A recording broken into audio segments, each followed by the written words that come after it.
Pour ne rien manquer, abonnez-vous maintenant. Les vraies voix Sud Radio, 17h-20h, Philippe David, Cécile de Ménibus.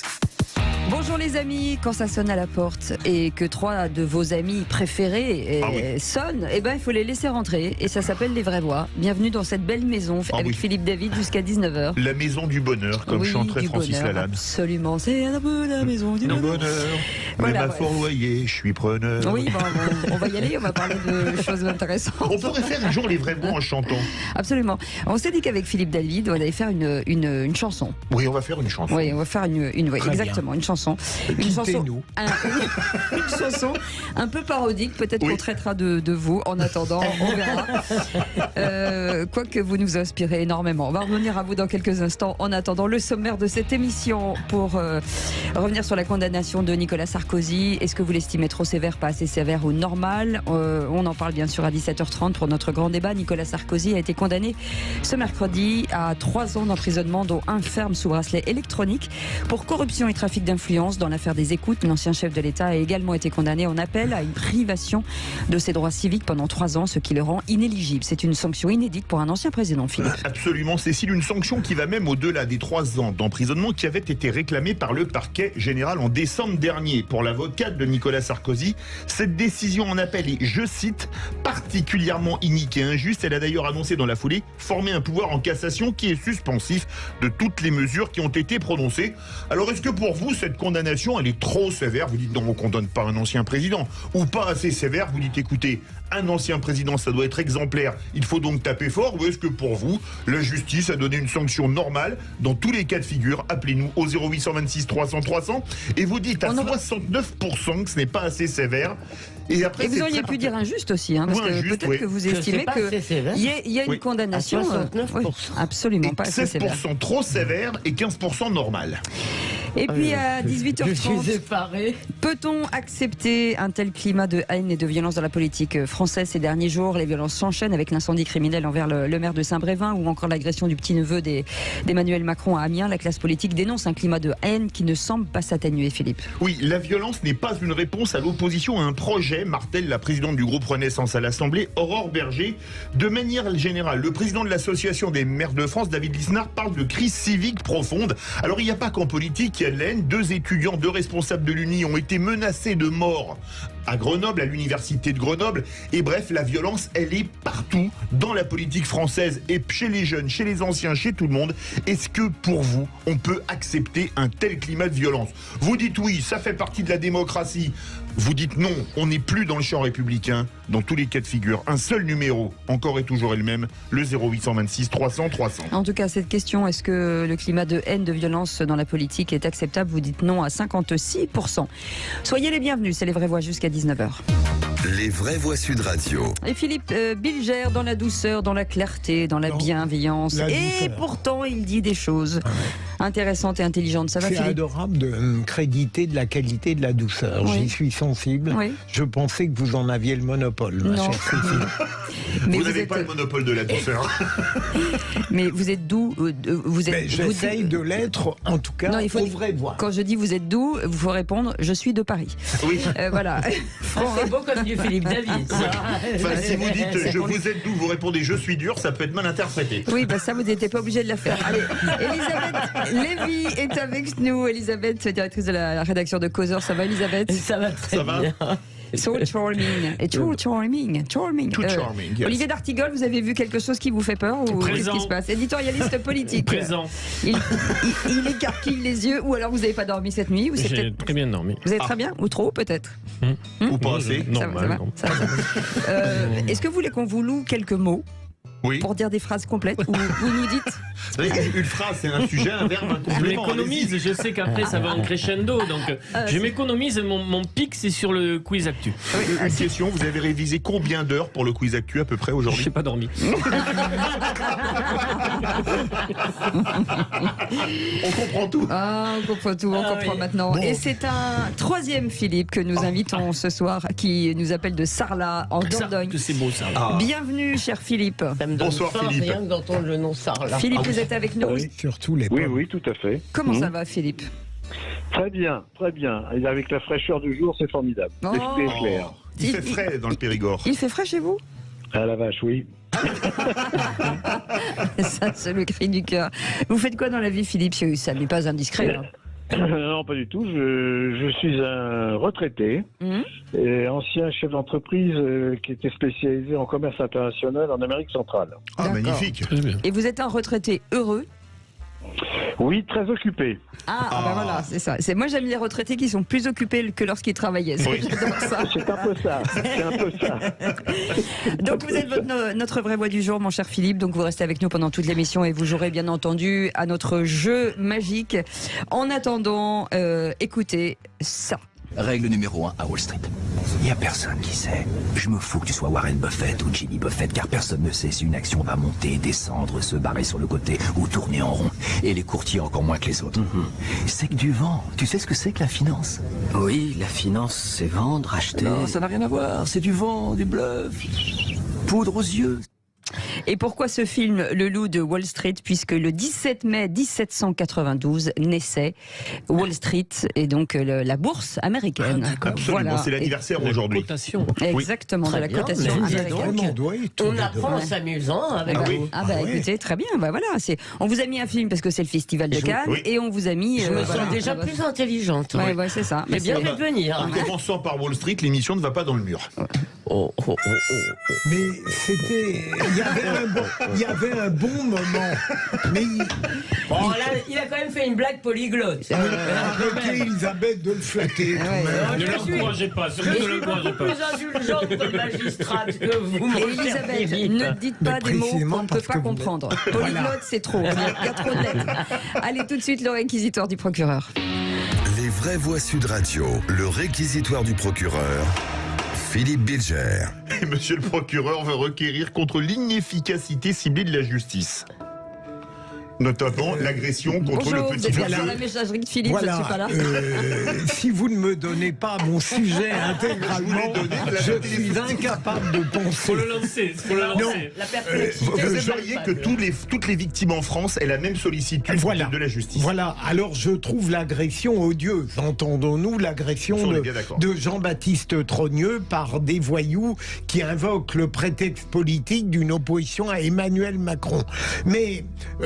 la sollicitude politique et médiatique chez Mélenchon, elle n'a pas été spontanée, il faut le dire, mais l'ensemble de la classe politique a été à peu près correct.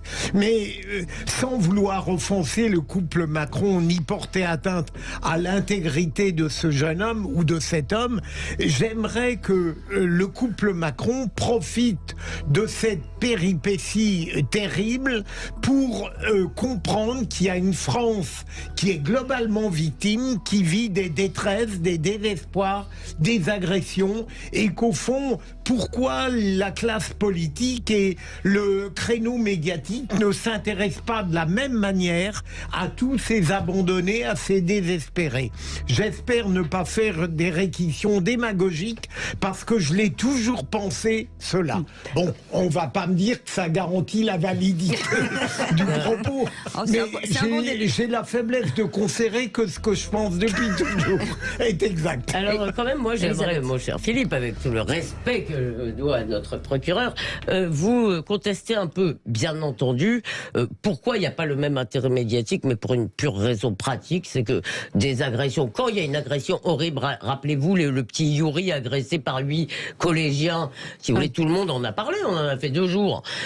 Donc des agressions moins spectaculaires, il y en a d'ailleurs souvent, et on parle pas de tout simplement parce qu'on peut pas avoir des équipes partout. Et là, en plus, la personnalité de la victime est le cœur de la motivation, si vous voulez. C'est-à-dire que, en plus, je dis pas du tout qu'il faut pas sur la partie qu'il y a beaucoup de gens dans laquelle vous disiez que beaucoup de gens sont abandonnés. Vous avez raison, mais là, il y a quand même une singularité qu'on ne peut pas gommer complètement, parce que effectivement, elle est liée, c'est par translation, par transitivité, si vous voulez, elle est liée à une espèce de focalisation, d'ailleurs, dont vous avez souvent parlé, autour de la figure, pas de la personne ou de l'âme supposée noire de Macron.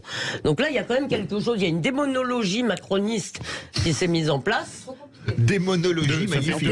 C'est trop compliqué. Mais on plaisante. L'interrupteur principal a compris. Ce qu'il y a d'agaçant avec Elisabeth, c'est que ses critiques sont toujours bienveillantes et lucides. Oui. C'est agaçant. On aimerait avoir des contradicteurs un peu idiots dans la vie.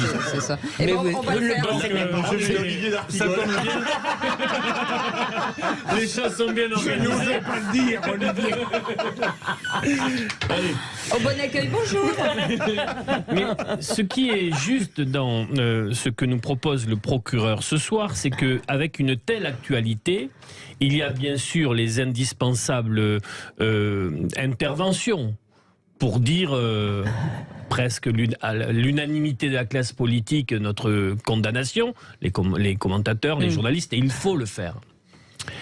Mais tout cela peut écraser ce qu'on a envie de dire en périphérie de cette actualité. Parce qu'on s'auto-censure presque avec l'idée que si on ajoute quelque chose, ça pourrait amoindrir la première affirmation qui est de dire « nous condamnons ».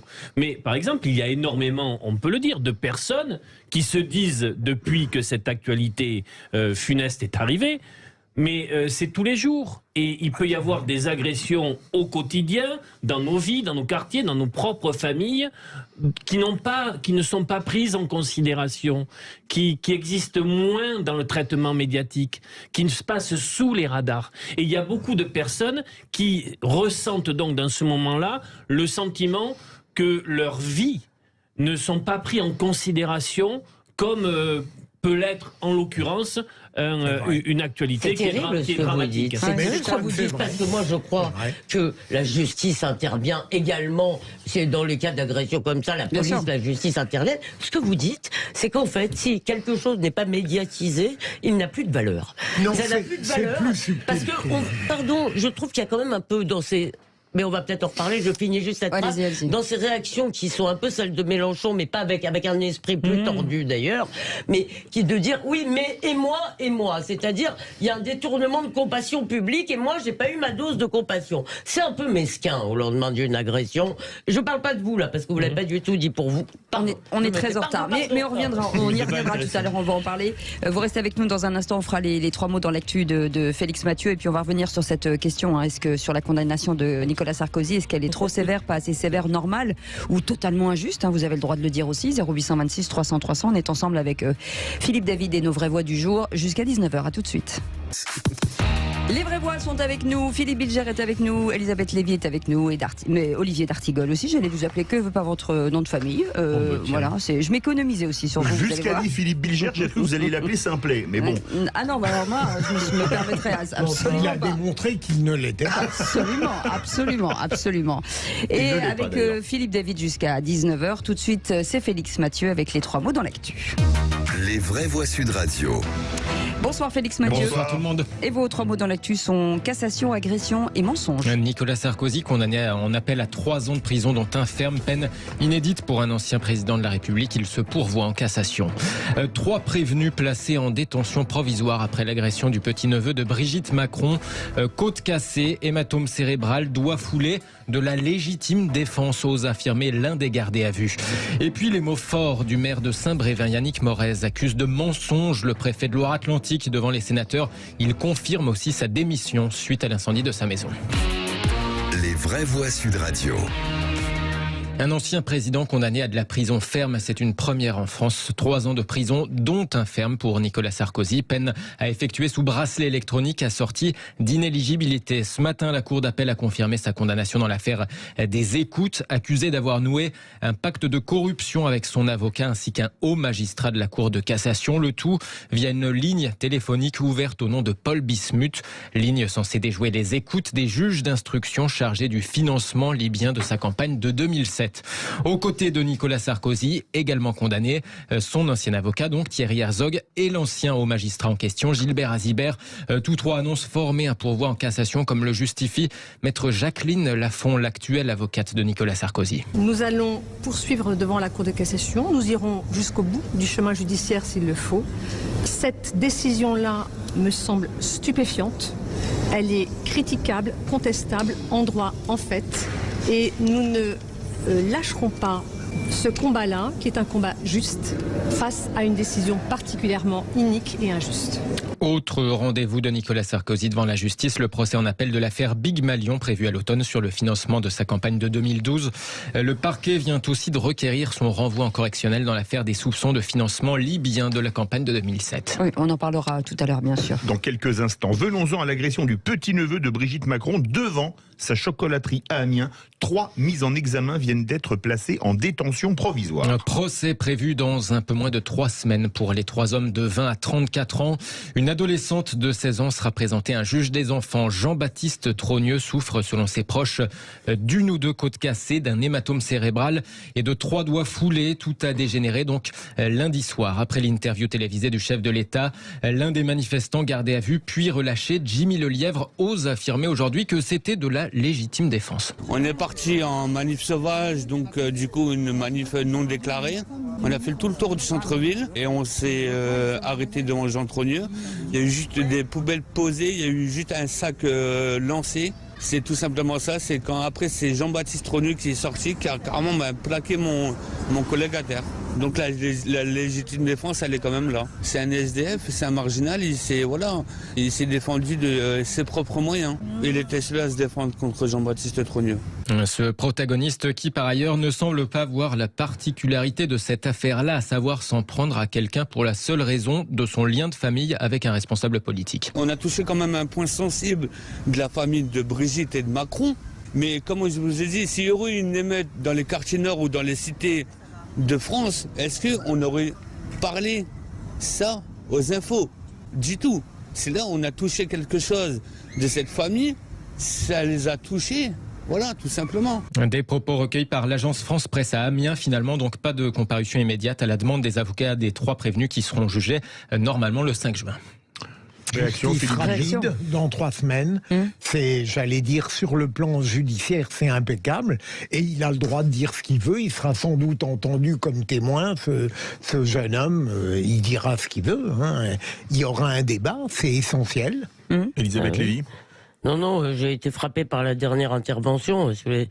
Cette idée, pourquoi on en parle? Enfin, moi, ça me choque un peu, si vous voulez, ce côté. Mais moi aussi, j'ai eu des victimes, pas de ce monsieur. Ça me choque un peu, si vous voulez, qu'on n'arrive pas simplement à s'intéresser à ce qui s'est passé, sans dire ah oui, mais on n'a pas parlé de machin. Et puis il y a aussi, j'ai aussi entendu ah oui, mais la violence, elle est aussi du côté de Macron. Vous voyez ce que je veux dire? Donc, il y a quand même.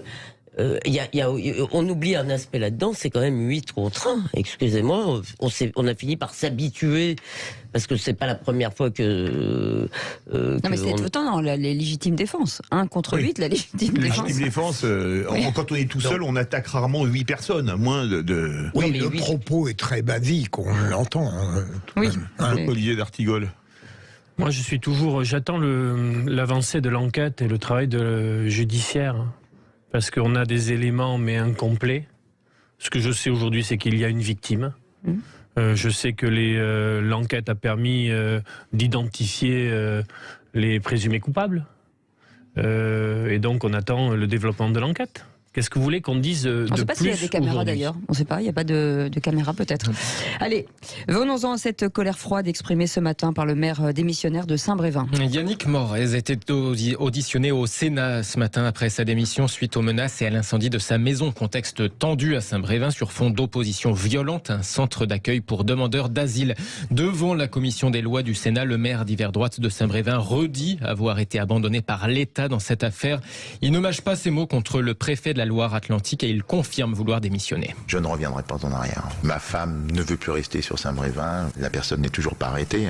Donc c'est ce qu'elle me dit en faisant mes courses. Si ça se trouve, je le croise. Le sous-préfet nous a tout simplement dit, vous savez, moi j'en ai tous les jours des menaces. Le commandant de gendarmerie, vous savez, c'est pas grand-chose. Ce sont simplement des menaces. Voilà, c'est de l'intimidation. Ça ne sert à rien de déposer plainte. De toute façon, on ne fera rien. C'est la liberté d'expression. Vous avez dû voir la communication du préfet après ma démission, quand il dit qu'il a organisé des réunions publiques, je sais pas, de la part d'un préfet, mentir effrontément en public, c'est quand même important, il représente l'État, il sait très bien qu'il n'a pas organisé de réunions publiques, on a toutes les preuves, il suffit de lui demander la date, il ne pourra pas en fournir, il n'en a pas fait. Le maire de Saint-Brévin ce matin devant la commission des lois du Sénat, il sera maintenant reçu dans un peu plus d'1 heure par la première ministre Elisabeth Borne à Matignon. Compliqué ce dossier. Moi, ce maire, et j'en parle d'autant plus volontiers qu'on l'avait entendu, si je ne me trompe pas, par visio, hein, c'est ça. À l'époque, j'avais dit, mais sans doute avais-je tort, que métier de maire, c'est tellement extraordinaire que je trouvais dommage qu'il jette l'éponge. Alors ensuite, il y a eu les événements graves qu'il a subis, mais bon, j'ai l'impression qu'il n'y aurait pas ce problème de demandeurs d'asile dans ce village. On ne ferait pas tout un... Pardon pour la vulgarité, tout un plat autour de ça. Il y a un autre maire LR qui veut démissionner, ça va devenir une contagion et on va moins en parler. Non, attention, parce que avant l'incendie criminel, il y a des lettres de menaces, il y a une tension dans sa commune qui est exportée, qui arrive d'ailleurs. C'est un candidat reconquête aux législatives des Côtes-d'Armor qui vient sur ce territoire. Il alerte les autorités publiques pour dire, comme maire, je sens que les choses vont dans la mauvaise direction. Il alerte. Et il ne reçoit, cher Philippe, aucun soutien. Ça, toute proportion gardée, ça fait penser à d'autres actualités où on sent qu'il y a un processus qui se met en branle et que personne n'est en capacité de l'arrêter. Et il y a des mensonges. Parce que le préfet, je termine juste, il y a des mensonges. Le préfet est pris la main dans le sac, y compris la ministre de la Ruralité, parce que bien sûr, c'est pas très flambant pour eux de se retrouver dans ce scénario, mais ils n'ont rien fait avec un maire qui dit SOS. Elisabeth Lévy. Non mais moi, je suis désolé, je voudrais quand même reprendre un petit peu le propos de Philippe. D'abord, pour quelqu'un qui attend toujours le résultat des enquêtes, je vous signale que pour cet incendie criminel, bien qu'il y ait une grande probabilité, il n'y a toujours aucune preuve qui soit liée à cela. Je veux dire, c'est peut-être, ça pourrait être tout à fait autre chose. Donc si vous voulez, c'est très facile. Et ce que voulait dire Philippe, c'est que comme c'est supposément, si vous voulez, une cause d'extrême droite, évidemment, on en parle plus et je crois qu'il a raison. Par ailleurs, le problème qui est posé, si vous voulez, c'est que le maire n'a pas pris la décision. Alors, il ne s'agissait pas en fait de l'installation, de l'installation de ce centre, mais de son déménagement à côté d'une école. Et il n'y a pas qu'un militant de Reconquête venu des Côtes-d'Armor qui a trouvé ça un peu fort de café. Il y a la moitié des habitants de Saint-Brévin. C'est inexact. Je demande à la rédaction de confirmer, puisque la réunion avec les parents d'élèves qui s'est tenue, une majorité écrasante de parents d'élèves a dit ça ne nous pose pas problème. Il y a 400 demandeurs d'asile. Il y a 400 demandeurs d'asile qui ont déjà été accueillis dans cette ville sans qu'il y ait aucun trouble à l'ordre public. Une majorité de parents d'élèves étaient associés au projet et quelques-uns qui ne souhaitaient pas ce déménagement ont pris contact avec ce monsieur qui avait animé une campagne publique dans la commune de Calaves. Désolé, il y a des habitants. Non, vous êtes rouge. Vous êtes rouge. Vous êtes rouge. Les amis, on voit que c'est une cause militante. Vérifiez, mais non, vérifiez. Allez, on revient dans un instant. Ne bougez pas, on revient dans un instant. C'est les vraies voix. C'est ça aussi les vraies voix. C'est du débat. On n'est pas toujours d'accord, mais on va manger des bonbons à la violette, ça va nous détendre. On revient dans un instant. Les vraies voix jusqu'à 19h. Les vraies voix Sud Radio, 17h-20h. Philippe David, Cécile de Ménibus. Chers amis, les vraies voix, et comme une bonne nouvelle n'arrive jamais seule, vous avez Philippe de Bilger, et une autre bonne nouvelle, vous avez Elisabeth Lévy, et vous avez une troisième bonne nouvelle, c'est Olivier d'Artigol. Ce petit monde, en tout cas, débat fort, et pour participer, c'est 0826 300 300. On est ravis de vous accueillir avec Philippe David jusqu'à 19h. Merci de aussi vous abonner à notre chaîne YouTube, bientôt 800 000, et ça, on vous le doit absolument. Et tout de suite, le grand débat du jour. Les vraies voix Sud Radio, le grand débat du jour.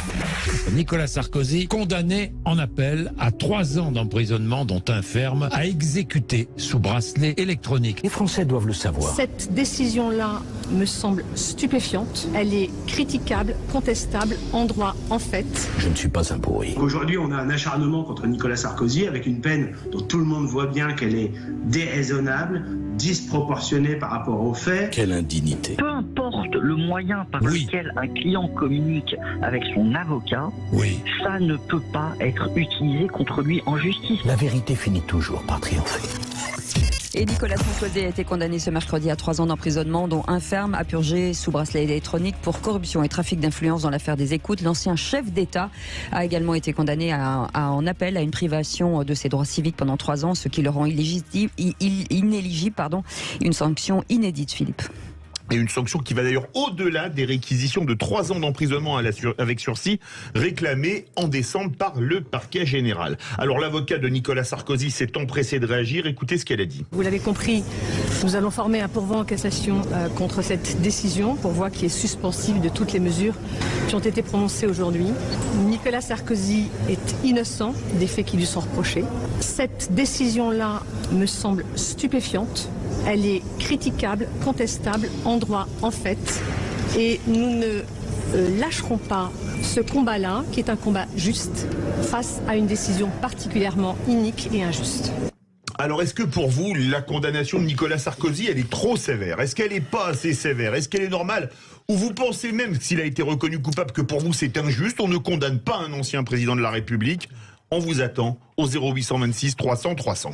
Et on va en parler avec Maître Loïc Guérin, avocat pénaliste. Bonsoir, merci d'être avec nous. Bonsoir, cette condamnation, Philippe, aujourd'hui, on nous dit sur nos réseaux sociaux qu'elle n'est pas assez sévère, 70%. Je n'irai pas jusque-là, mais encore une fois, j'aurais presque envie de répondre à la question fine de Sud Radio, et notamment l'analyse qui a été faite sur les réquisitions et l'arrêt. J'aurais envie de dire, je ne discute pas l'arrêt.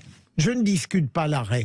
Mais je ferai quelques observations, et pardon, pour une fois, je serai un peu plus long que d'habitude. En réalité, je n'appartiens ni à ceux qui détestent Nicolas Sarkozy, ni à ceux qui l'approuvent de manière inconditionnelle. Cette double catégorie de citoyens, je l'écarte radicalement du droit, du droit de porter des jugements lucides sur l'arrêt qui vient d'être rendu.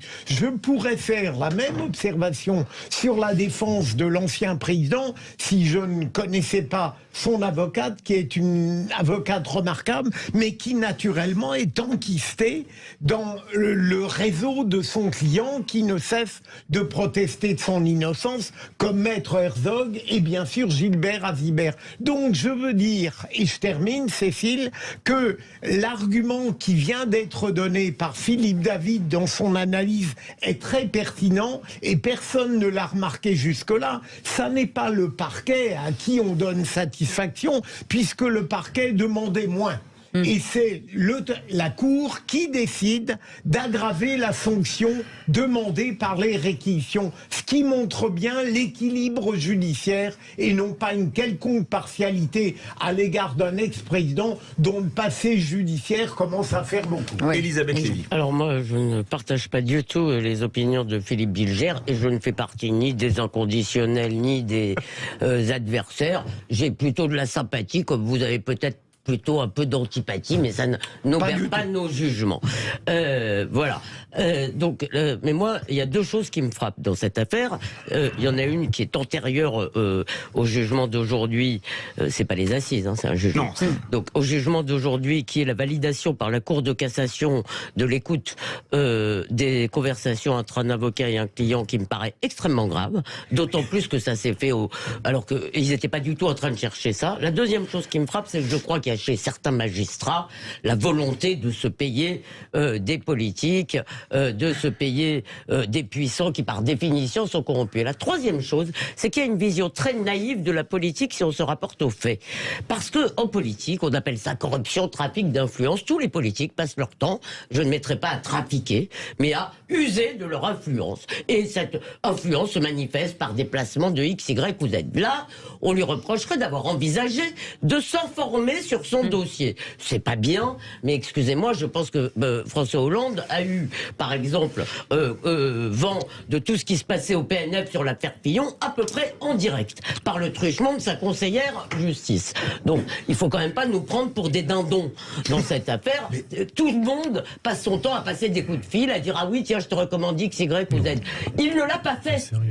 Si vous voulez. En plus, donc, qu'il soit reconnu coupable de cela, c'est certainement la loi, qu'on lui colle une peine aussi infamante de l'inéligibilité, mais ça, c'est un scandale pur, et la peine pour Herzog, alors là, est vraiment dégueulasse. Oui, mais revenons aux faits. Les faits, c'est en appel une nouvelle condamnation pour des faits de corruption et de trafic d'influence. Et il s'agit d'un ancien président de la République, dont bien évidemment les réseaux permettent, il ne doit pas le faire, d'aller vers ce type d'agissement qui est donc pénalement répréhensible. La décision de justice est motivée. Et donc, il faudrait qu'on m'explique si Nicolas Sarkozy, comme certains le prétendent, a un problème avec les magistrats, avec le thème de l'acharnement judiciaire, ou si le cumul des affaires fait qu'au final, il a surtout un problème avec la justice. Parce que c'est bien de ça dont il s'agit. Et puis faites attention par rapport au climat mauvais de la période, parce qu'il ne faudrait pas non plus théoriser qu'un ancien président de la République ne pourrait pas être condamné en justice. Si pénalement ce qu'il a fait n'est pas acceptable et relève d'une peine et d'une condamnation, il est normal et sain que cette condamnation soit prononcée. Le maître Loïc Guérin. Alors la vision de l'avocat qui est pénaliste et qui voit donc des condamnations pénales tous les jours ou toutes les semaines. Quelle est votre réaction? J'essaie de pas en voir tous les jours. En tout cas, j'essaie de les éviter surtout. Non, moi en réalité, je vais peut-être vous décevoir. Je vous ferai une réponse de Normand et je le suis pas, mais puisqu'on évoquait ça hors antenne, je vous ferai une réponse de Normand, mais j'y viens après. Tout en cheminant ici, je me suis rappelé d'un proverbe. Alors je le paraphrase, la source pas sûre, l'intitulé pas exact, mais l'idée était celle-là. Il y avait un vieux proverbe bantou, semble-t-il, qui dit la chose suivante: la vérité judiciaire est à la vérité ce que le lézard est au crocodile. Voilà. Donc, comprendra qui veut ou qui peut, mais l'idée, globalement, on l'aura comprise, c'est le judiciaire fait ce qu'il peut avec ce qu'il a, avec les moyens du bord, c'est-à-dire un dossier. Il regarde un dossier et il juge d'après un dossier en écoutant les parties, le ministère public qui soutient l'accusation et la défense qui va évidemment à l'encontre. Ça paraît une évidence, mais c'est toujours bien de le rappeler. Bien sûr. Et vous allez comprendre pourquoi quand je vous parle de la réponse de Normand, parce que ça vient s'insérer là-dedans, évidemment. Moi, je ne me prononce pas sur le dossier. Je vous dis pourquoi. Il y a une triple difficulté au moins. Alors, j'en ai au moins 3 en tête. La première, c'est que c'est pas mon dossier. Donc déjà, je ne le connais pas. Donc j'aurai l'humilité de ne pas le faire. Puis la délicatesse d'autant moins de le faire qu'un confrère est mis en cause dans ce dossier, et j'ai évidemment de l'empathie pour lui, quoi que soient les faits, quoi que soit l'opinion de chacun, parce que je me mets à sa place et je me dis que ça va être très difficile pour lui aujourd'hui, donc je ne vais pas en rajouter. Et puis 3, comme je le disais à l'instant, en réponse un peu de Normand, mais c'est réel et sincère, je fais confiance malgré tout, malgré les dysfonctionnements, malgré tout, à la chaîne judiciaire dans son ensemble, c'est-à-dire ministère public, juge du siège, avocat, partie civile et défense. Si, évidemment, on a le droit chacun d'avoir son opinion en tant que citoyen, moi en tant qu'avocat, j'en aurais pas là-dessus. Je peux simplement vous donner les éléments de lecture, mais ils ont déjà été donnés, très clairement par M. Bilger à l'instant. Vous aviez des réquisitions en deçà, la décision de la Cour d'appel va au-delà, vous l'aviez dit au départ. Je rappelle quand même que les réquisitions en première instance, c'est de 4 ans, dont 2 fermes, donc on est par contre en deçà des réquisitions initiales du parquet, donc on est finalement entre les 2 réquisitions, un peu plus qu'on appelle, un peu moins, assez nettement moins qu'en première instance. Mais c'est quoi la condamnation en première instance? C'était la même chose. Mais justement, alors, excellente transition, c'était là où je voulais en venir. En réalité, me semble-t-il, d'un point de vue judiciaire, froidement, sans appréciation personnelle, une fois encore, du bien fondé ou non de la décision, elle n'est que la consécration de la première décision. On reprend la décision, on la confirme, on a écouté tout le monde, les juges de cour d'appel. À tort ou à raison, chacun appréciera et chacun sera dans son rôle d'ailleurs pour apprécier. La défense viendra vous dire, a-t-elle raison ou pas? Je suis incapable de vous le dire, et pour être franc, je pense que 99,9% des gens ne sont pas bien placés pour en parler parce qu'ils n'ont pas le dossier. Ils sont quand même assez mal placés pour en parler. Et elle considérera que c'est une décision qui est inique, j'ai entendu le mot je crois quelque part, qu'elle est exagérée, qu'elle ne devrait pas avoir lieu, on l'a entendu à l'instant. Moi, je n'ai pas d'opinion là-dessus, évidemment, vous l'avez bien compris. À l'inverse, si le ministère public a l'occasion de s'exprimer comme parfois il peut le faire, eh bien, il vous dira qu'elle est au contraire pondérée ou en deçà peut-être de ce qu'il espérait en première instance.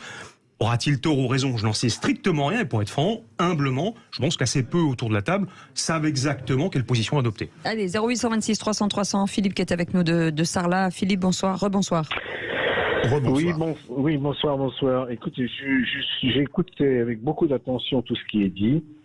C'est une situation qui est excessivement complexe parce que là où je suis entièrement d'accord, c'est que nous sommes en face aujourd'hui à des politiques de tous ordres, hein, des présidents jusqu'au plus bas, qui cherchent à user de l'influence pour placer tel ou tel, pour faire tel ou tel projet, etc., et qui sont tout à fait condamnable. Là où moi, si vous voulez, j'ai pas d'affinité et je n'ai pas non plus ni l'un ni l'autre à l'égard de Nicolas Sarkozy. La seule chose, c'est qu'évidemment, c'est un haut personnage de l'État, président de la République, qui lui aussi a mis les mains dans la confiture. Et je crois que le peuple a soif de l'exemplarité.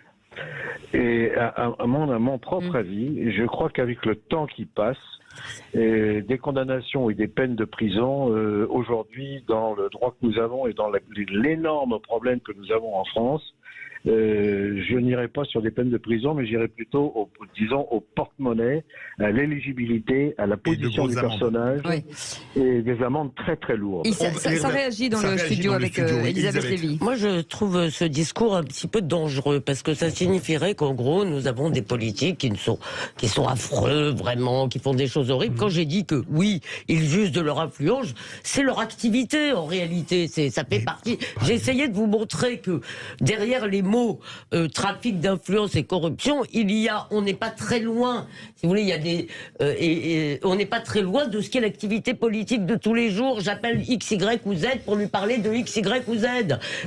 Et si vous voulez, on dirait qu'on a un peuple de gens, si vous voulez, irréprochables, vertueux, qui n'ont que le bien des autres en tête, et de l'autre côté, des salauds de politique qui s'en mettent plein les poches, qui est complètement faux, et qui représentent tout le mal. Attention, si vous voulez, je comprends que le droit dise des choses, mais ne soyons pas, si vous voulez, des obsessionnels de la vertu. Voilà, c'est ça.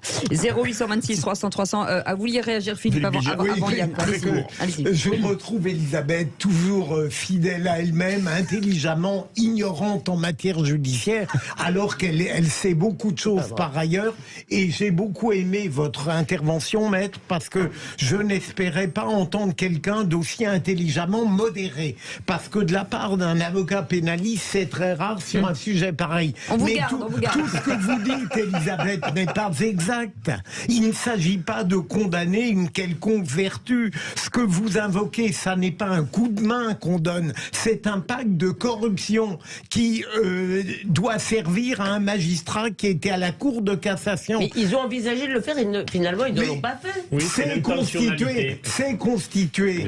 Et d'autre part, et d'autre part, en ce qui concerne la sanction, j'essaye d'aller très vite.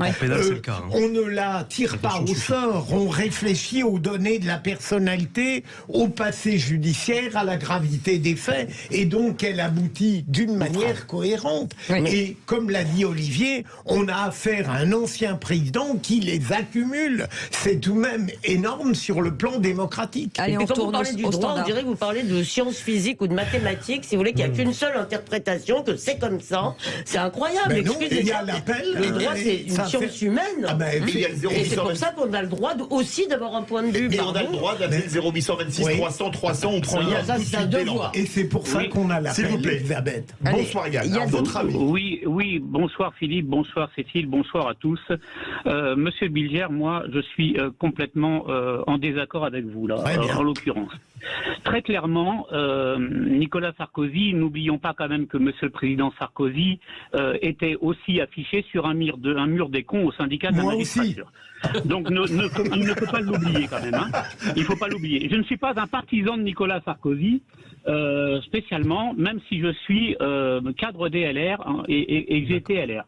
Ceci dit, il ne faut pas oublier non plus que dans cette affaire, on part à la base de l'affaire Bettencourt, dans laquelle M. Sarkozy a été blanchi. Et que les écoutes ont été lancées comme des filets dérivants, on a lancé des filets un petit peu partout, et puis on a vu ce qu'on en ramassait. On écoute des conversations entre un client et son avocat. Moi, je vous assure que je serais vraiment hors de moi si on écoutait mes conversations avec mes avocats. Vraiment, parce que très clairement, c'est quelque chose de l'ordre du confidentiel et elles n'ont pas à faire fi de justice en fait. C'est faux, sauf lorsque l'échange prépare une infraction. Mais vous non, il n'y a pas d'infraction puisqu'au départ, monsieur Billière, au départ, très clairement, ce n'est pas une infraction constituée, ce n'est pas même pas un soupçon d'infraction, on a lancé des filets dérivants et on a vu ce qu'on allait pouvoir y pêcher. Voilà, donc on a été à la pêche au bar et on a chopé du thon, très clairement. Aujourd'hui, maintenant, de là, la Cour de cassation valide des écoutes illégales et j'espère vraiment que qu'une fois qu'on ira en cassation, qu'une fois qu'ils iront en cassation, ça sera cassé et que ça retournera devant la justice. Et après, la peine est disproportionnée. Véritablement, elle est disproportionnée. On n'a plus le temps. Un mot de Loïc Guérin en 15 secondes pour conclure. Je vais essayer de tenir les 15 secondes. Juste une précision sur les règles qui sont insuffisantes sans doute en matière de protection des droits. La conversation entre un avocat et son client, malheureusement, peut être écoutée. Elle ne peut pas être interceptée, c'est-à-dire que l'on ne peut pas retranscrire une conversation entre l'avocat et son client, mais, et je le regrette profondément, les OPJ, les policiers qui sont chargés de l'écoute, peuvent tout à fait écouter. Ce qui est très gênant, vous le comprendrez, parce qu'ils écoutent la stratégie. Je pourrais vous donner des comptes à l'extérieur ou une autre fois des exemples malheureusement vécus, où ça détermine la stratégie judiciaire adoptée par les policiers ou le parquet, parce qu'ils savaient que les avocats préparaient une défense un peu trop costaud. Vous voyez, ça peut poser problème, et objectivement, on est ici en retrait de ce qu'on devrait proposer en termes de droit de la défense. Eh bien, arrêtez de parler à vos avocats au téléphone, voilà la conclusion. Avec un faux nom. Maître merci Guérin. En tout cas, merci Philippe, merci Yann, merci beaucoup de vos témoignages parce que ça a permis de nourrir aussi bien sûr ce débat.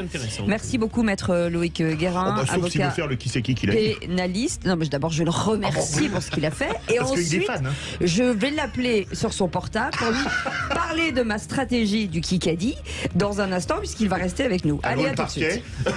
Les vraies voix Sud Radio, le quiz de l'actu. Je suis contente, j'ai réussi à le dire.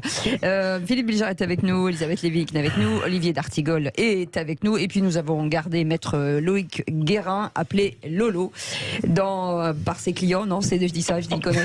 Maître Lolo. Et Philippe est avec nous, 0826 300 300. Et cher Philippe, vous voulez jouer contre qui ? Eh bien, je vais jouer contre Elisabeth Lévy. Très bon choix. Je sais pas, écoutez, cher Philippe, je ne sais pas si je dois vraiment prendre ça pour un compliment. Parce que je crois que j'ai fini par comprendre qu'on prenait le plus faible. Alors, non, je vais vous dire pourquoi. C'est parce que je vous entends très souvent sur une autre radio. Et je rigole à chaque fois quand vous vous exprimez. Voilà. Alors ça, c'est le plus beau compliment qu'on puisse me faire. Merci. Allez, j'ai bien fait venir. Les amis, on a 2 minutes. Question, qui c'est qui l'a dit ? Sur l'agression du petit-neveu d'Emmanuel Macron, on ne défend pas la démocratie en s'attaquant à Macron. Bonne réponse. Le plus rapide a été Olivier d'Artigol. On est ensemble. Hein. Oui, vous êtes ensemble. Non, mais je préfère prendre le point. Ça m'énerve parce que je l'ai cité dans ma chronique ce matin. Je préfère prendre le point. Qui c'est qui l'a dit en parlant de Maïwen ? Elle a fait un geste pour plaire à son monde. Plenel. Bonne réponse. Et j'ai pas le temps de souffler. Plenel. Non mais il n'a pas dormi, il est au taquet. Je vois, oui. Voilà. Qui c'est qui l'a dit sur la rencontre entre Elisabeth Borne et les syndicats ? Il faut beaucoup de tact entre la reprise du dialogue. Dans la reprise du dialogue. Berger ? Non. Pérou ? Non. Il y a un piège, attention. Il y a un piège, ça commence par un B. Les Binet. Non. Il faut beaucoup de temps. Bayrou. On n'est jamais si bien servi par soi-même. Elle est à Matignon. Borne. Philippe Bilger, tout de même. C'est plus rapide. Franchement, vous êtes vraiment gonflé. Là, j'ai dominé. Qui c'est qui l'a dit ? Qui c'est qui l'a dit ? La violence n'a jamais été un moyen pour faire vivre la démocratie. Macron. Non, c'est une femme. Une femme. Darmanin. Non. Darmanin n'est pas une femme. Berger. Non. Le Pen. Non. Elle n'est plus au gouvernement, elle était à l'écologie. Pompili. Bonne réponse d'Olivier d'Artigol. Elle réapparaît au bout de... C'est Waterloo. Hein. C'est Waterloo. Mais c'est la fin des 100 jours. C'est Waterloo pour moi, là, surtout. Qui c'est qui l'a dit sur l'agression du petit-neveu d'Emmanuel Macron ? Toucher à nos familles devrait être une ligne rouge absolument infranchissable. Tout le monde l'a dit, il y en a marre. Rousseau. Non, c'est quelqu'un qui l'a dit ce matin à l'Aurore. Bonne réponse. Aurore Berger. Là, j'ai été seul, il ne peut pas contester. Et une une autre question. Qui c'est qui l'a dit? Rassemblés autour de nos convictions, nous montrerons à la France le chemin du redressement et de la liberté. Éric Ciotti, effectivement. Écoute avec bon, là, et donc 10-0. 10-0. Ouais, non, mais c'est dégueulasse parce que là, vraiment, vous m'avez volé un point. Non. Il n'y avait pas l'ombre d'une hésitation. Mais je l'ai dit en même temps, sauf que tout le monde vous l'avez dit à 2 secondes de retard. Non, mais vraiment, je proteste. Voilà. Cette discrimination sexiste et petitophobe est insupportable. Voilà, vous avez les dîners. J'ai confondu Bardella avec Benalla. Non, mais ouais. Ah, tu voulais dire Bardella? Les amis, on y va, on est en retard. Non, mais je disais juste. J'ai l'impression de voir un déjeuner de famille le dimanche autour d'un poulet. On parle politique et on s'engueule. Merci beaucoup, Loïc Guérin, d'avoir été avec nous. On vous a pas entendu, mais vous avez été formidable. Allez, on revient dans un instant. Bon, il n'était pas tout seul. Hein. Oui, merci Philippe. Allez, à tout de suite pour le coup de cœur de Philippe David. L'accessoire, vous avez été parfait. Les vraies voix Sud Radio, 17h-20h, Philippe David, Cécile de Ménibus. Bienvenue dans Les Vraies Voix. Philippe Bilger est avec nous, Elisabeth Lévy est avec nous et aussi Olivier d'Artigol dans quelques instants. Là, tout de suite, le coup de cœur de Philippe David, mais ça a fait du clic sur les réseaux sociaux et puis on reviendra sur cette grande question après à 18h30. Faut-il un grand, je vous dis n'importe quoi, maintenant peut-on accepter un tel climat de haine et de violence dans cette politique française? Vous répondez sur notre compte Twitter et on fera le tour de l'actu avec nos vraies voix. Bienvenue à tous. Tout de suite, le coup de cœur de Philippe David. Les vraies voix Sud Radio, le mot du jour. Et oui, il y a un coup de cœur. Il y a 10 ans, le mariage pour tous était adopté après que la France se fût déchirée pendant des mois, certains voyant une avancée, quand d'autres parlaient de rupture civilisationnelle. 10 ans après, le mariage pour tous est rentré dans les mœurs, et on peut parfaitement y être favorable tout en étant contre la PMA et la GPA, comme votre serviteur. Le mariage pour tous a-t-il changé quoi que ce soit pour les hétéros? Non. A-t-il permis à des gens qui s'aimaient de vivre et pouvoir partager, comme dirait la chanson, leurs amis, leurs amours, leurs emmerdes? Oui. Le mariage hétéro a-t-il perdu de sa valeur avec l'arrivée du mariage pour tous? Une institution qui a un taux de défaillance de 46%, sans compter ceux qui restent ensemble pour l'argent ou le candidaton, 46% c'est le taux de divorce, n'avait pas grand-chose à perdre et n'a donc pas été dévalorisée. Alors 10 ans plus tard, personne ou presque ne veut revenir dessus et on peut dire qu'il est entré dans les mœurs. Alors pour celles et ceux qui veulent toujours se marier, on vous souhaite un mariage heureux, quelle que soit votre orientation sexuelle. Et voilà, bisous. Philippe Bilger, il est stoïque. Moi, je n'étais pas emballé et je ne vais pas me repentir par le mariage pour tous. En revanche, je n'ai jamais participé de ma vie à une manifestation contre le mariage pour tous. Parce que, à la fois, je les considérais comme nos frères humains, quoi. C'est pas parce qu'ils aiment un homme que je vais les récuser en tant que tel, mais j'étais pas chaud sur le plan philosophique, sociologique, mais j'admets, comme Philippe vient de le dire, que ça n'a pas bouleversé la société, contrairement à ce qu'on pensait. Alors moi, je peux parler de mon cas, mais je crois pas que j'ai été la seule. Je me fichais un peu du mariage, je trouvais ça un peu ridicule de vouloir absolument ressusciter une institution moribonde qui est un peu le mariage bourgeois. Et vous êtes charmant, vous dites il faut que des gens qui s'aiment puissent... C'est charmant, tout ça est charmant parce que le mariage a quand même été inventé pour des raisons un peu plus prosaïques. C'est vrai. Mais tout ça est délicieux. Ma raison pour m'opposer au mariage pour tous, c'était la filiation. C'était que, pour moi, si vous voulez, et vous avez dit que vous êtes contre la PMA et la GPA, et dans le fond, ce qu'on nous disait, c'est que d'abord, je pense que ça arrivera dans la foulée, et par ailleurs, il y avait l'idée de l'adoption. Dans la réalité, ça s'est très peu passé parce qu'il y a très peu d'enfants à adopter, mais il y a l'idée d'une filiation, si vous voulez, homosexuelle. Or, cette filiation, vous pouvez parfaitement élever des enfants quand vous êtes deux hommes, ça ne me dérange pas, ou deux femmes. Deux femmes, à mon avis, c'est plus dur parce que la toute-puissance maternelle au carré, c'est dur. Mais bon, passons. Vous pouvez parfaitement faire cela. En revanche, vous ne pouvez pas les produire. Je suis désolé, vous ne pouvez pas les fabriquer. Il faut recourir soit. Et donc, j'étais contre cela parce qu'on nous avait dit l'un va avec l'autre. Donc, il n'y a pas si vous voulez, pour le mariage, pour que les gens soient heureux, qu'ils aillent chez Darty tous le samedi après-midi et qu'ils aient une pièce montée le jour de leur mariage, tout va bien. Moi, je suis tout à fait pour. Mais j'étais déjà pour il y a 10 ans. Olivier D'Artigol. Non, je suis d'accord avec avec ton billet. 10 ans après, qui reviendrait raisonnablement dessus? Et 10 ans après, j'ai souvenir quand même de certains propos d'une parole homophobe lors de rassemblements qui ont été à l'époque une horreur. Tout n'est pas réglé dans notre société aujourd'hui encore, mais quel chemin parcouru en 10 ans concernant ce droit. Vous pouvez quand même pas traiter d'homophobe tous les gens qui étaient opposés. Je ne l'ai pas fait. Voilà. Mais il y a eu, lors de ces manifestations, des paroles homophobes. Mais en effet, et je respecte 10 ans après, les personnes qui ne tombent pas dans la repentance et qui disent je continue à me poser des questions, mais sans monter dans les tours. Bon, voilà. Mais je sais qu'on va en reparler parce qu'Elisabeth un actu du jour. Tout de suite, c'est le top clic de Félix Mathieu. Les vraies voix Sud Radio. Et face aux accusations de viol qui le visent, Damien Abad réclame la levée de son immunité parlementaire. Je souhaite être entendu par la justice comme n'importe quel autre citoyen sous quelque régime que ce soit, affirme l'ancien président du groupe LR qui avait fait un passage éclair au gouvernement l'année dernière avant de devoir le quitter suite aux accusations à son encontre. Dès le lendemain de sa nomination, pour mémoire, Mediapart avait relayé des accusations de viol de 2010 et de 2011, des plaintes classées en 2012 puis en 2017. Mais une nouvelle plainte avait été déposée ensuite en juin 2022. Le bureau de l'Assemblée nationale devrait statuer prochainement sur le cas de Damien Abad, probablement dans une semaine. À la suite d'une requête de la justice, le parquet de Paris indique avoir demandé cette levée de l'immunité parlementaire il y a 1 mois et demi afin que les investigations puissent se poursuivre. L'immunité empêche les gardes à vue ou le contrôle judiciaire, mais elle n'empêche pas les mises en examen. Damien Abad, député de l'Ain, désormais apparenté au groupe Renaissance, l'assure. Dès l'ouverture de l'enquête préliminaire, j'ai toujours dit que je me tenais à la disposition de la justice afin de pouvoir répondre aux questions des enquêteurs et confirmer mon innocence face aux calomnies ignobles dont je suis la cible. Et il ajoute, je me défendrai sans relâche afin de prouver mon innocence et laver mon honneur. Il affirme donc avoir écrit à la présidente de l'Assemblée nationale, Yaël Braun-Pivet, pour réclamer cette levée de son immunité parlementaire.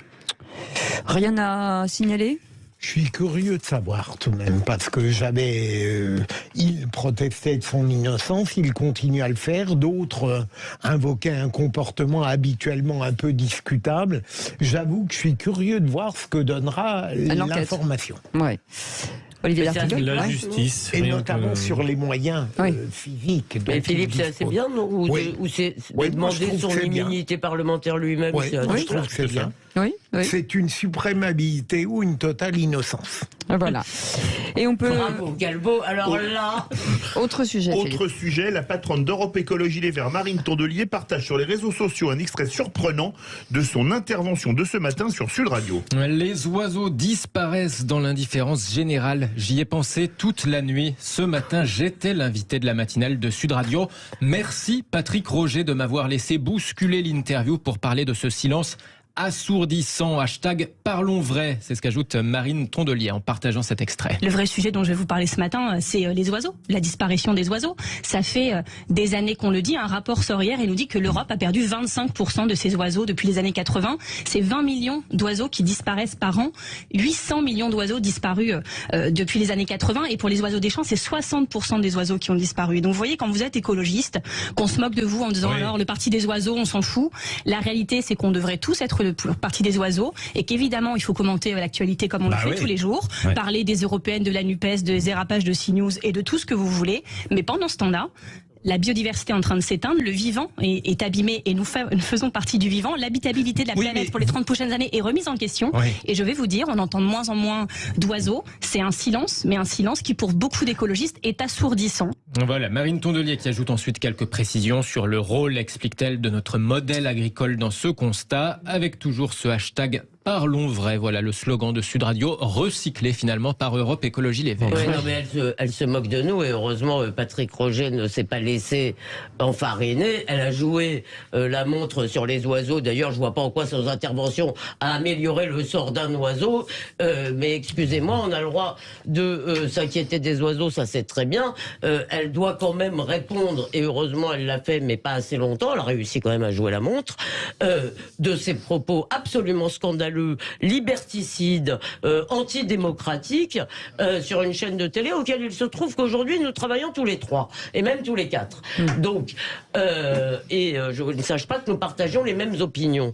Madame Tondelier a eu des propos tout à fait scandaleux. Et c'est au nom du pluralisme. C'est parce qu'elle ne veut pas aller sur CNews au nom du pluralisme. Alors ça, c'est extraordinaire, des bras m'en tombent. Mais cette haine de la liberté commence à être inquiétante. Allez, bon, vous restez avec nous, on revient dans quelques instants avec nos vraies voix. Merci beaucoup, Félix Mathieu. Merci, Félix. Dans un instant, le tour de table de l'actu des vraies voix, et on verra de quoi vous avez envie de parler. Normalement, c'est très intéressant. Je vous mets pas la pression, en général. Allez, à tout de suite. 17h-20h, Philippe David, Cécile de Ménibus. Vous avez, j'espère, vous n'avez pas raté le début. En tout cas, si vous l'avez raté, il reste encore une petite heure, allez, 3/4 d'heure de choses bien intéressantes, en tout cas de sujets. Et ce sont les sujets, bien entendu, de nos vraies voix, avec Philippe Bilger, avec Elisabeth Lévy et Olivier D'Artigol. Ça s'appelle le tour de table de l'actu des vraies voix. Oh, dites, je vais envoyer les actualités. Vous venez les voir dans la cabine? Je vais vous raconter une histoire pas banale. Mais vous me racontez pas votre petite journée? On a assez perdu de temps comme ça. Le tour de table De l'actualité. Et on démarre par Philippe Bilger. Vous êtes rassuré, Philippe Bilger, car désormais vous n'êtes plus seul dans l'ignorance économique. Quand j'ai lu votre tour de table, j'ai éclaté de rire. C'est vrai, j'ai vu avec plaisir que même Léa Salamé, qui est partout, a confondu les impôts de production avec l'impôt sur le revenu. Oui. Et donc je me suis senti moins seul. Sur l'impôt sur les sociétés. Oui, société, pardonnez-moi. Donc moi aussi je fais une erreur, mais là, l'idée de me mettre au même niveau que Léa Salamé, mais donc ça m'a rassuré, ça montre, alors ça paraît dérisoire, mais ça montre tout de même que lorsqu'on fait un entretien et qu'on a une vedette médiatique, il faut être au moins aussi savant que l'invité, voire davantage, pour pouvoir éventuellement le critiquer à bon escient. C'est ça. Ce qu'elle n'a pas su faire. C'est compliqué de savoir, de connaître tous les sujets. Une réaction peut-être, non, je partage l'ignorance de Philippe souvent, donc voilà. Olivier D'Artigol. Moi, je pense que les journalistes ont quand même un niveau assez respectable dans notre pays, il me semble. Là, en effet, pris en flagrant délit, disons, de mes connaissances sur un sujet un peu technique, il est vrai, entre impôt de production et impôt sur les sociétés, mais surtout, ce qui me gêne, moi, c'est le fait que la culture dans notre pays journalistique fait que, contrairement dans d'autres pays, notamment outre-Atlantique, les journalistes peuvent relancer, peuvent davantage être impertinents, notamment vis-à-vis du président de la République, quand il n'y a pas ou une réponse franche et nette à une question, ou alors une approximation, ou même un déni de réalité ou un mensonge. Je vais quand même tempérer votre enthousiasme sur le niveau respectable des journalistes, parce que moi, ce qui me frappe, c'est que la plupart, beaucoup, pas tous, de nos confrères, et là, je veux dire, considèrent et surtout le disent, qu'ils ne font pas un métier intellectuel. Et il y a beaucoup de journalistes qui ne lisent plus, par exemple. Il y en a qui lisent, mais il y a beaucoup de journalistes qui ne lisent plus un livre.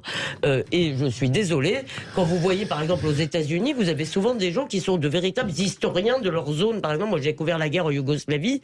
Les journalistes américains, très souvent, connaissaient l'histoire de la Serbie. Je veux dire, vraiment très bien. J'ai entendu des journalistes français poser des questions, ou au Proche-Orient, alors là, c'était pire de tout. Journalistes de télé arrivaient vraiment avec une connaissance minimale du dossier. J'avais parfois honte des questions.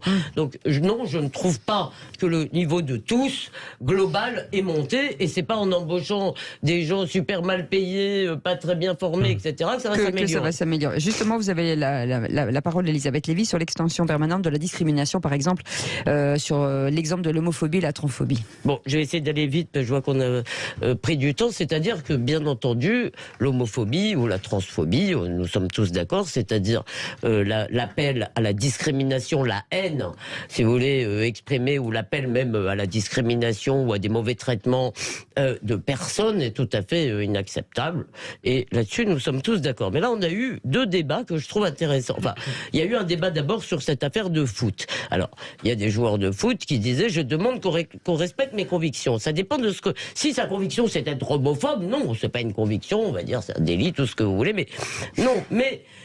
Ils ont le droit, dans leur conscience, et ça n'est pas du tout mon cas, de considérer, si vous voulez, c'est le point de vue religieux en réalité, que l'homosexualité n'est pas une sexualité qui pour eux est acceptable. Ça ne veut pas dire qu'ils doivent l'exprimer de façon violente, être haineux, etc. Il me semble qu'on peut faire le distinguo et qu'on a le droit, si vous voulez, de ne pas être un fanatique de l'homosexualité, même si ce n'est pas mon cas. Moi, je me fiche complètement de la sexualité des gens. Mais alors, pour la transphobie, c'est encore pire.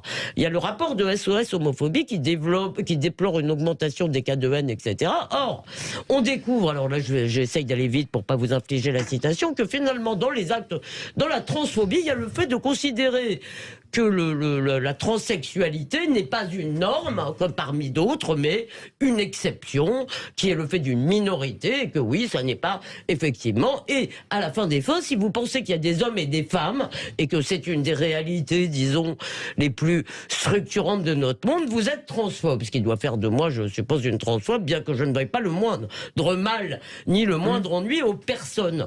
On a le droit de s'opposer aussi aux campagnes de propagande, voilà. J'entends ce que tu dis, mais dans ce même rapport de SOS Homophobie, il y a un chiffre qui doit nous inquiéter, c'est l'augmentation dramatique des agressions physiques, en hausse de 28% entre 2021 et 2022, c'est-à-dire qu'en France, aujourd'hui, tu peux prendre la main de ton compagnon ou de ta compagne dans certains quartiers et risquer de te faire casser la gueule. Le certain quartier, peut-être. Dans des quartiers ou par des groupes. Vous aurez plus beaucoup de temps. Ou par des groupes constitués. Oui. Ça montre justement l'absurdité de ces dénonciations collectives éthiques. C'est vrai. Votre tour de table, rapidement, c'est Henri Guénaud qui défend l'indexation des salaires sur l'inflation. Tribune excellente, publiée dans le Figaro par un esprit libre, Henri Guénaud, qui n'est pas de ma sensibilité politique, mais j'ai lu cette tribune avec intérêt, puisque ça fait des années qu'on parle donc de l'indexation des salaires sur l'augmentation des prix, de l'inflation. Inflation aujourd'hui qui est à 16% sur l'année sur les prix alimentaires. On nous disait, tel un dogme, tel une réponse quasiment automatique, un argument d'autorité, oui, mais il y a cette célèbre spirale qui fait que on pourrait ne plus rien maîtriser sur l'augmentation des prix et des salaires, ça deviendrait incontrôlable. Cette tribune très bien rédigée et très pédagogique montre que aucun économiste en fait n'a fait la démonstration de cette spirale, et surtout Henri Guénaud pose la question du niveau des salaires dans notre pays. Le salaire médian est à 1850 €. Il y a une trappe à salaire avec les exonérations de cotisations sociales patronales au niveau du SMIC, avec une SMICardisation du salariat français. J'invite ceux qui le peuvent à aller lire attentivement cette tribune qui amène des éléments qu'il faudrait débattre et réfléchir. Malgré le choix de votre sujet, Olivier, votre esprit n'a pas été infecté. Ah oui, il faut expliquer parce que sur le fil WhatsApp... Oui, sur le fil WhatsApp, il y a eu infection et pas indexation. Oui, c'est les claviers, vous savez qu'on écrit. Il faut faire très attention. Non, moi, j'avoue que sur ce sujet, on a entendu aussi des sons de cloche contraires et que comme tout le monde a des arguments brillants, c'est difficile, mais je reconnais comme Olivier le dernier qui a parlé. Je crois que je vais finir la journée en me ralliant à cette position. Enfin, c'est collector. On aura au moins gagné un truc. Allez, vous restez avec nous, on revient dans quelques instants. C'est le coup de projecteur, on va revenir sur cette violence. Est-ce qu'on peut accepter un tel climat de haine et de violence dans la politique française? Pour l'instant, vous dites non. À 55%. Seulement à 55%. Hein. Donc on a envie de vous entendre sur ce... On veut vous entendre. Celui qui dit oui à 45%. Enfin, où êtes-vous? 0826 300 300. Venez nous expliquer pourquoi. À tout de suite. Les vraies voix Sud Radio, 17h-20h. Philippe David, Cécile de Ménibus. On est ensemble jusqu'à 19h, comme tous les soirs, les vraies voix. Merci en tout cas de votre fidélité. Merci de tous ces messages que vous nous donnez dans la rue. C'est vrai que quand on croise des gens avec Philippe David, on nous dit c'est super, les vraies voix, on s'amuse, c'est intéressant, on peut parler, on peut dire des choses, on peut entendre des choses qui nous ressemblent. Et parfois, c'est un petit peu rugueux, comme c'est dans la vraie vie avec nous. Et au moins, chacun peut dire ce qu'il veut. Et chacun peut donner son opinion et la partager avec les autres. Si vous croyez qu'on ne voit pas vos messages codés à Olivier d'Artigol en employant le mot rugueux...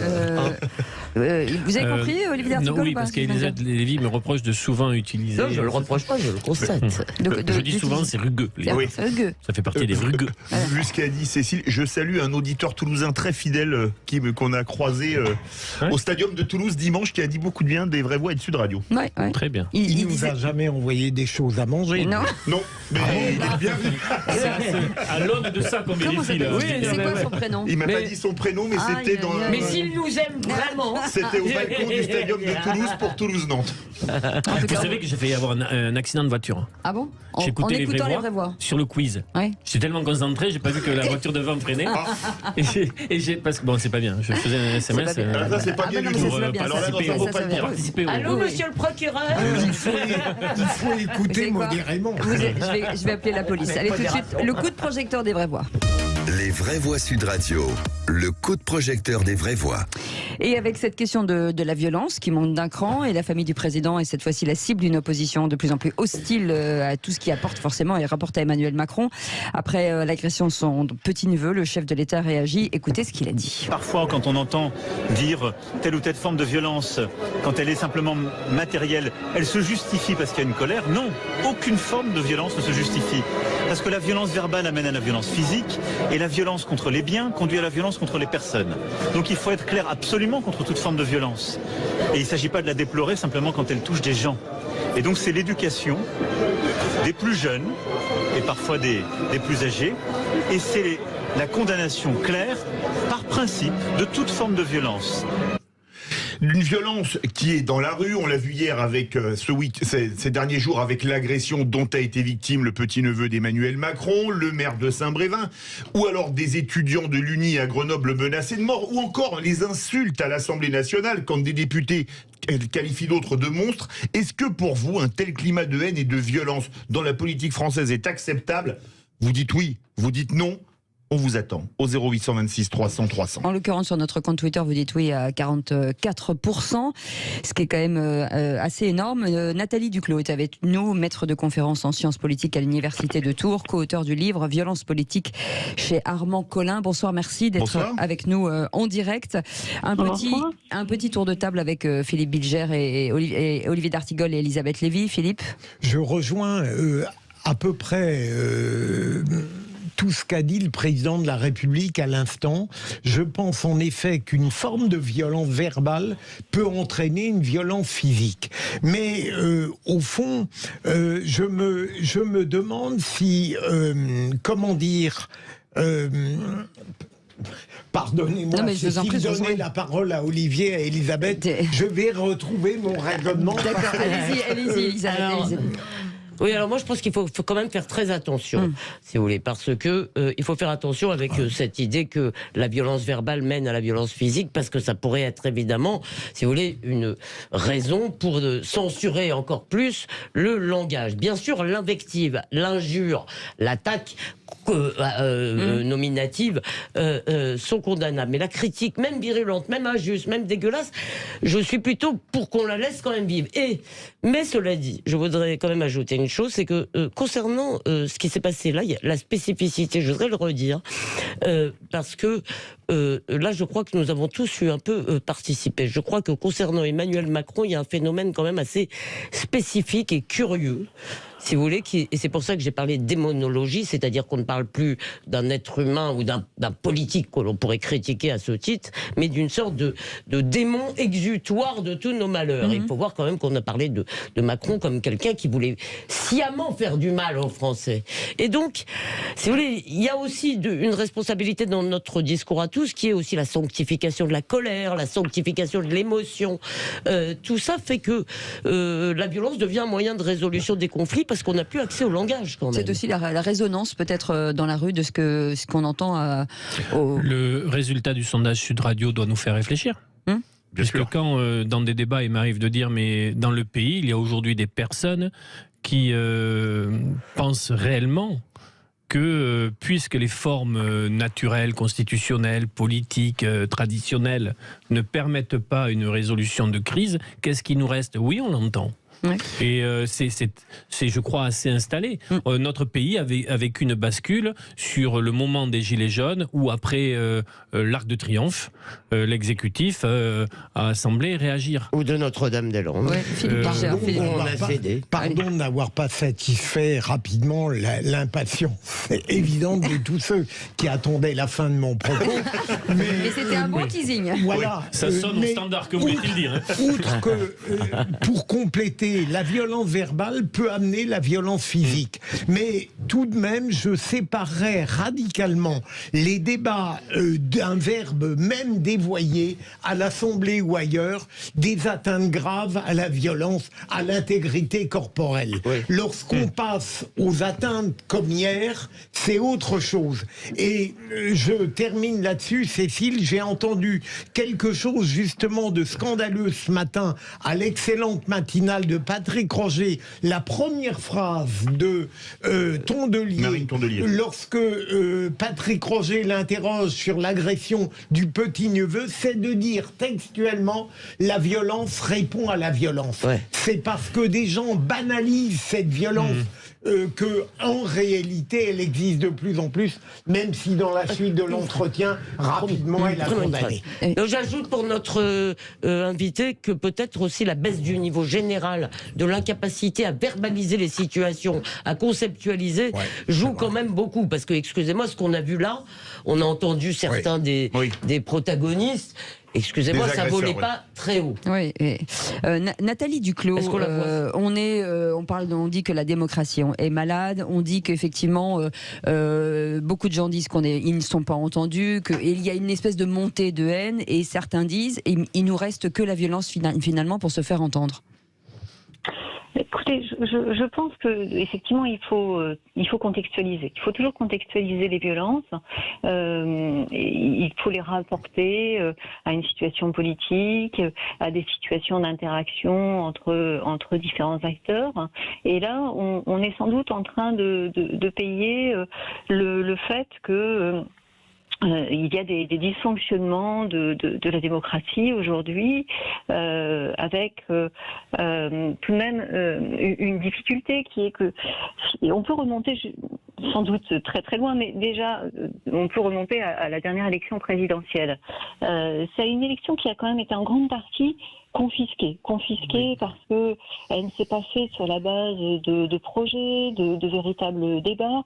Elle a tourné un référendum pour ou contre Marine Le Pen, et finalement ce n'est pas un consentement au pouvoir qui a eu cours, et ce n'est pas une accréditation, une légitimation d'Emmanuel Macron, mais plutôt un refus de la présence de Marine Le Pen, de l'élection de Marine Le Pen.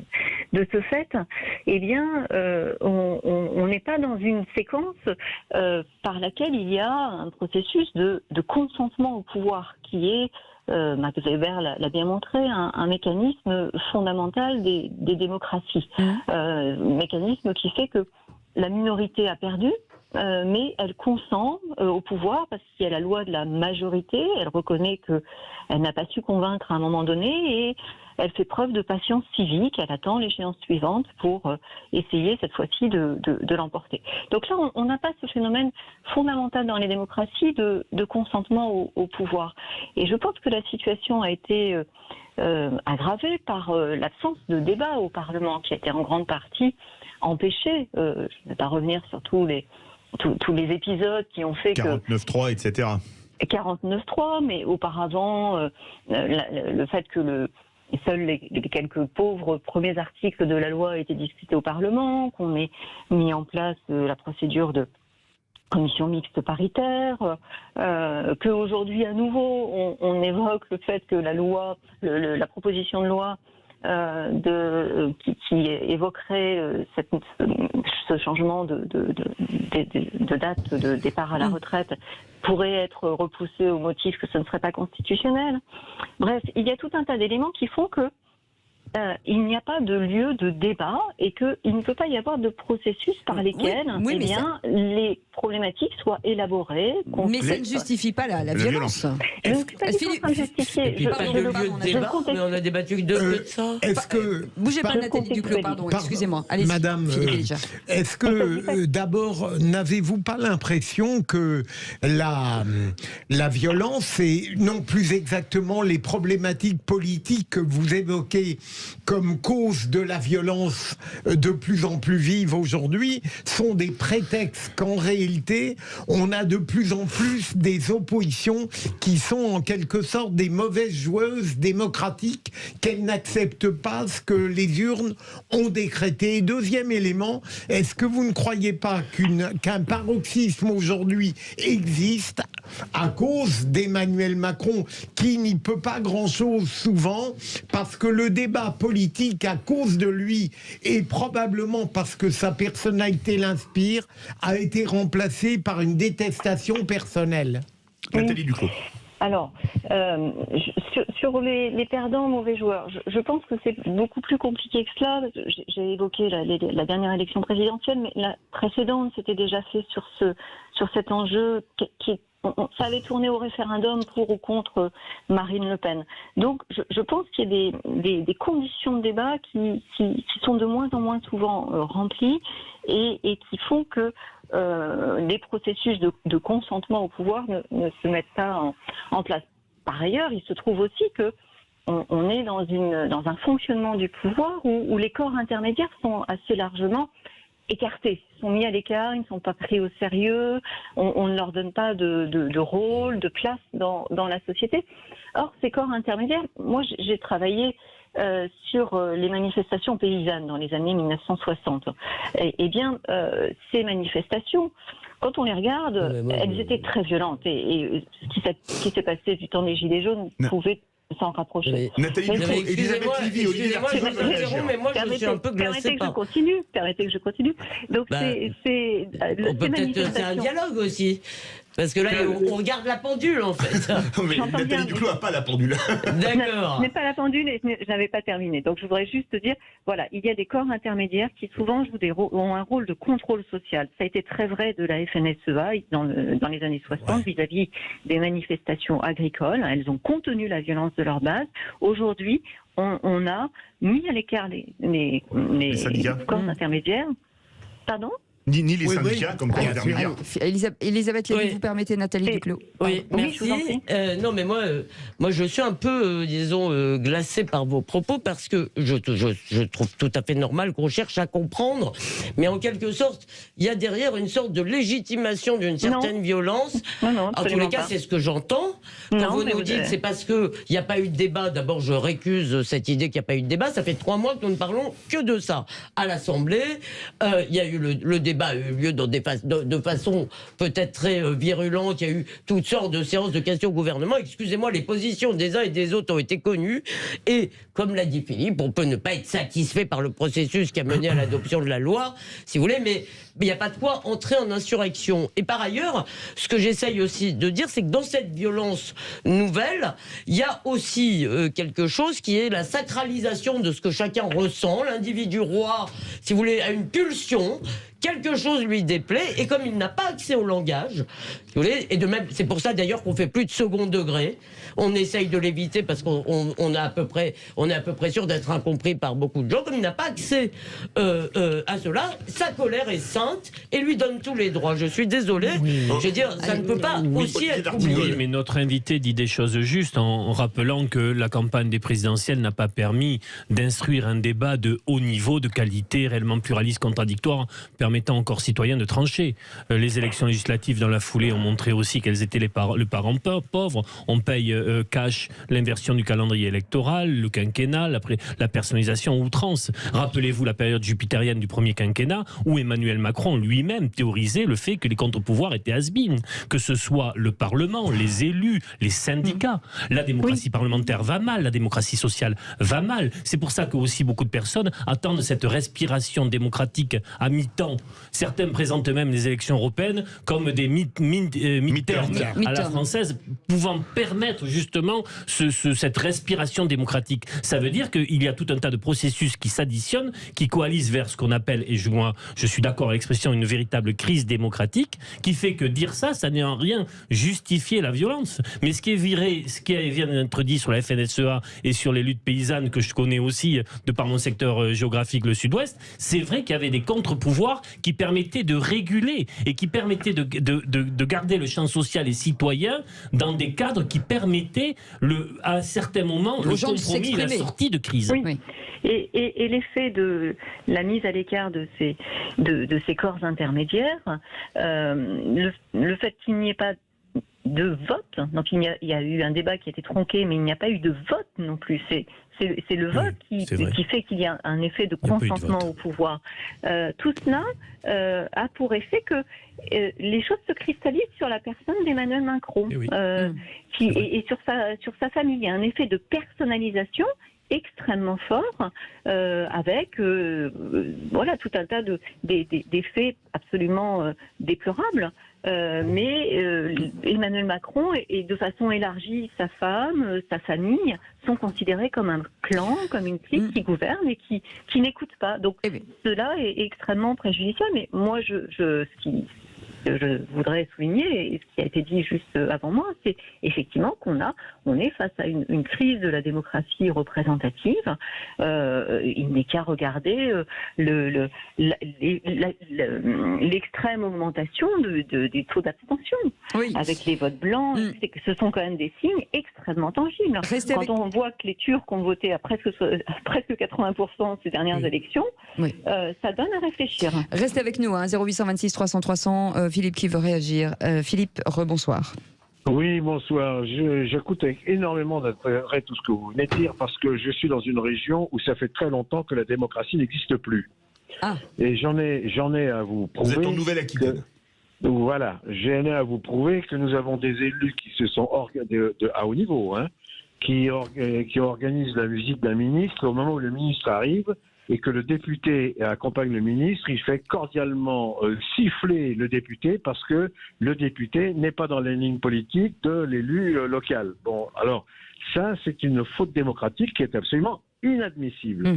Et pire encore, quand vous avez un député qui vient vous voir en disant « moi maintenant, je la ferme parce que mes 2 voitures ont été brûlées », mais bien sûr, c'est... Voilà. Oui. Mais c'est sûr, ça pose question, là, c'est très grave. Oui. Mais en fait, c'est très grave la parce finalité... que vous n'avez plus de démocratie. Vous avez un pouvoir central qui est installé depuis des années, et si vous n'êtes pas d'accord avec ce pouvoir central, vous vous trouvez soit à la cour pour n'importe quoi, diffamation, attaque en tout genre, parce que nous sommes face... Il n'y a plus de démocratie. Nous sommes face à un système qui impose sa volonté, et cette volonté-là, ça se termine par des insultes, des attaques, etc.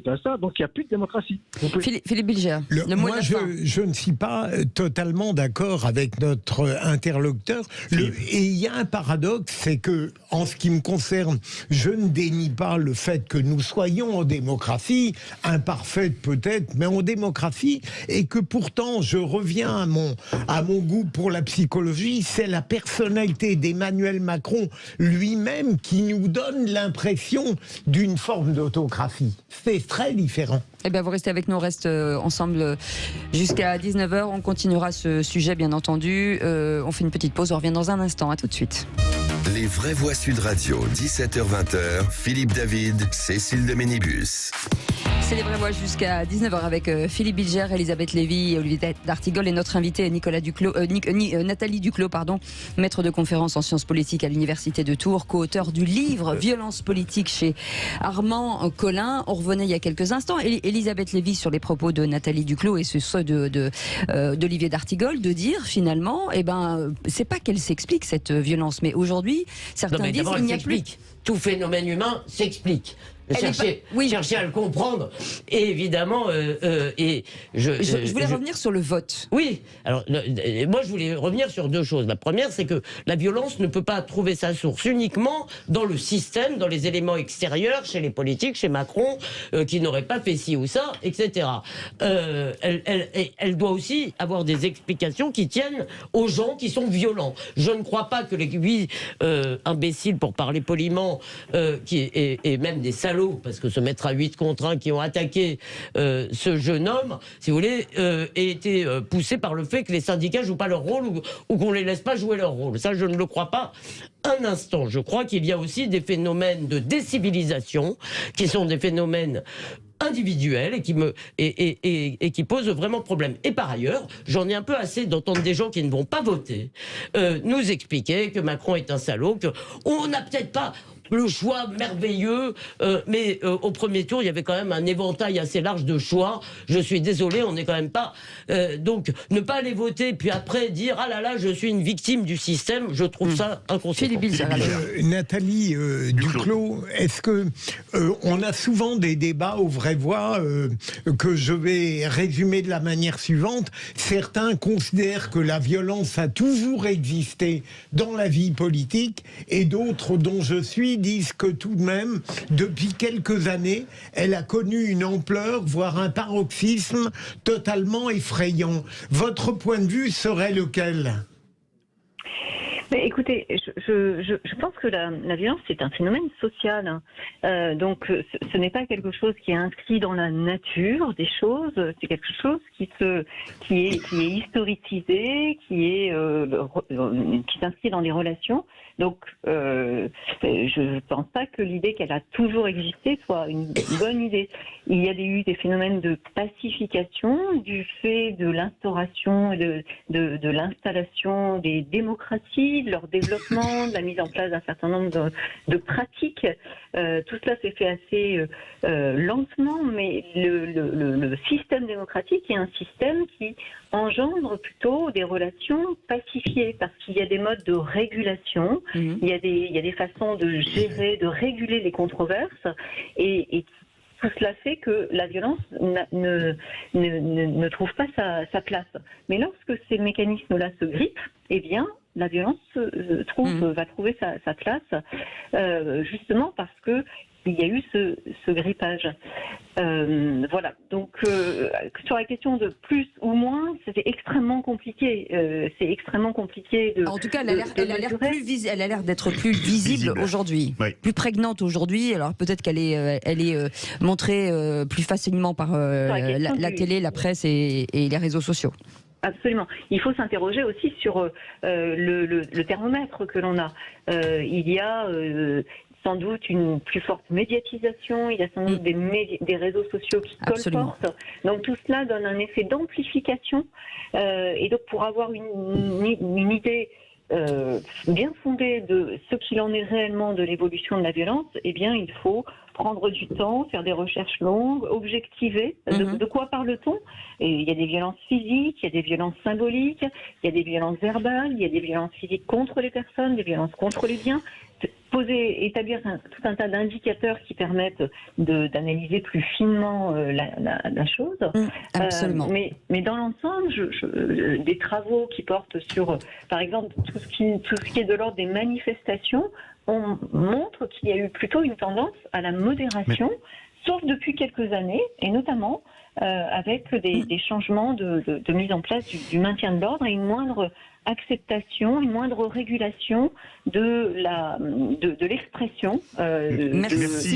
Merci beaucoup. On a passé le temps. Nathalie Duclos, parce qu'on va être très en retard. Merci beaucoup d'avoir été avec nous, maître de conférence en sciences politiques à l'Université de Tours, co-auteur du livre Violence politique chez Armand Collin. Merci d'avoir été avec nous. Merci beaucoup Philippe Bilger. Merci Elisabeth Lévy. Merci Olivier D'Artigol. Dans un instant, on évoquera avec Philippe dans Les Vraies Voix Responsables la paupérisation de la ruralité. On en parle dans un instant. À tout de suite.